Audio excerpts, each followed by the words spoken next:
오늘은 풍수 인테리어의 가장 첫 단계인 물건 버리기에 대해서 알아볼게요. 살아가다 보면 필요나 욕구에 따라서 그때그때 사들인 물건들이 있죠. 시간이 지나면서 집 안구석에 방치되거나 잊혀진 물건들이 계속 쌓이게 됩니다. 이런 물건들에는 좋지 않은 기운이 쌓이게 되고, 이 기운이 집 안에 계속 머물면서 그 집에 사는 사람에게 영향을 미치게 되죠. 풍수 인테리어. 고장난 것, 깨진 것, 녹슨 것, 망가진 모든 것은 버려라. 가장 먼저 버려야 하는 것이 고장나고 깨지고 녹슬고 망가진 것들입니다. 이런 것들이 눈에 계속 보이거나 집안 어딘가에 방치되어 있으면 심리적으로 불안하거나 어딘가 잘못되었다는 신호를 계속해서 받게 됩니다. 사실 이런 것들은 물건이라기보다는 쓰레기에 가깝습니다. 반드시 버려서 집 안에 좋지 못한 기운이 흐르지 않도록 해야 합니다. 고장난 시계, 녹슨 칼과 가위, 이가 나가거나 금이 간 그릇, 거울 등 조금이라도 망가진 것들은 바로 버리세요. 풍수 인테리어. 남에게 받은 중고 물품, 죽은 사람의 유품, 주워온 물건은 버려라. 남이 사용하던 물건, 심지어 새 물건을 선물 받더라도 그 사람의 기운이 담기게 됩니다. 운이 좋은 사람이거나 복이 많은 사람이라면 그 사람의 운과 복을 나눠 받을 수도 있겠지만, 그렇지 않은 경우 좋지 않은 기운이 담긴 물건의 영향을 받게 됩니다. 유품의 경우 가보로 자손대대로 물릴 만한 가치가 있는 물건이 아니라면 모두 깨끗이 버리세요. 돌아가신 분을 추모하고 보내드리듯이 사용하던 물건도 마찬가지입니다. 생을 다하고 가신 분을 보내드리듯이 물건도 보내세요. 또 주워온 물건들은 쓰던 주인이 버린 물건이지 그 사람에게 준 것이 아닙니다.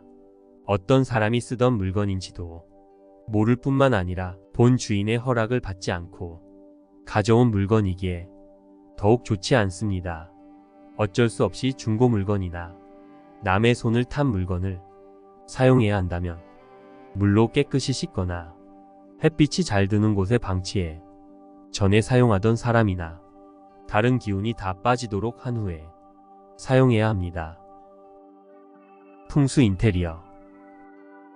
입지 않는 옷, 신지 않는 신발, 착용하지 않는 패션 잡화는 버려라. 가장 많이 정리되지 않는 것 중에 하나가 바로 옷과 신발입니다. 계절이 바뀔 때마다 사들이기는 하지만 전에 입던 옷과 신발을 잘 버리지 못하는 사람들이 많죠.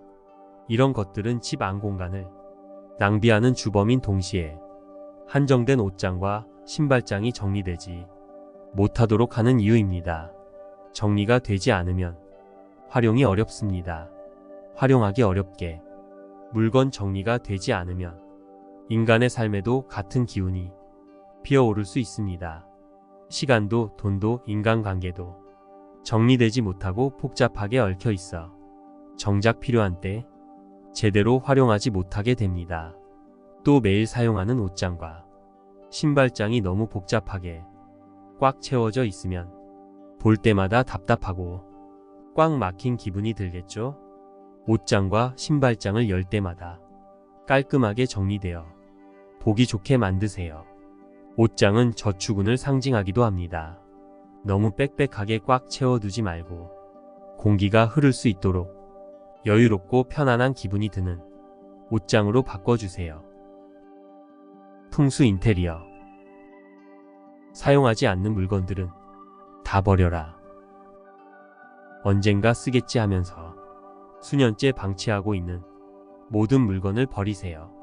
사용하지 않는 물건은 죽은 물건과 같습니다.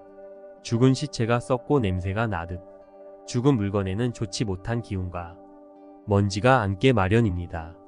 죽어있는 기운이 집 안에 흐르지 않도록 하세요.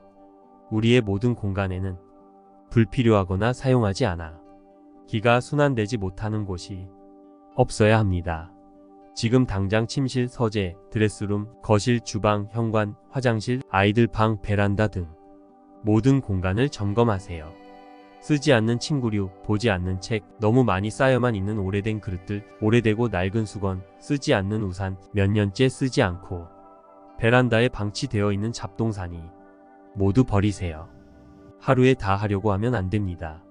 며칠 여유를 가지고 하거나 도저히 시간이 없다면 하루에 하나씩 버리기를 30일 동안 해보세요. 풍수 인테리어. 설레지 않는 것은 버려라. 앞에서 설명한 내용들을 차례로 이행했다면 이제 집안 기운이 그레이드를 높일 차례입니다. 잘 사용하고 있는 것들이라도 너무 오래되어 많이 낡거나 사용할 때 즐겁지 않고 자신의 자존감이나 기분에 좋지 않은 영향을 준다면 이제 그 물건을 바꿀 때가 된 것입니다. 사치하라는 이야기가 아닙니다. 멀쩡하게 잘 쓰고 있는 물건을 무조건 버리라는 것이 아닙니다. 뭔가 일이 다 정체되어 있는 것 같고 매일 답답한 기분과 분위기가 집 안을 채우고 있다면 작은 투자로 집안의 분위기와 자신의 기운을 새롭게 해보라는 이야기입니다. 오래 사용해서 낡은 수건, 오래된 속옷과 양말, 잠옷과 홈웨어, 숟가락, 젓가락과 식기류, 낡은 의자 등 사용한 지 3년이 넘고 낡고 허름한 물건들을 새롭게 교체함으로써 낡은 기운을 몰아내고 새로운 기운으로 채울 수 있습니다. 꼭 비싼 것은 아니더라도 산뜻한 색상과 디자인에 자신이 마음이 가는 것으로 새로 구입해 보세요. 사용하지 않는 물건들을 다 버리면 집 안에 시원한 공기가 들어올 공간이 생깁니다. 마치 변비에 꽉 막혔던 뱃속이 깨끗이 비워진 것처럼 시원하고 후련한 기분을 느끼실 겁니다. 뱃속을 비워야 새로운 음식을 먹을 식욕이 생기듯이 집 안에 막힌 기운을 뚫어내 새롭고 좋은 기운이 들어올 수 있도록 준비시켜 주세요. 이제 좋은 기운이 가득한 풍수 인테리어로 집 안을 구성할 첫 준비가 되는 겁니다. 여러분과 저 모두가 건강하고 풍요롭고 자유롭고 행복한 삶을 살기를 소망합니다.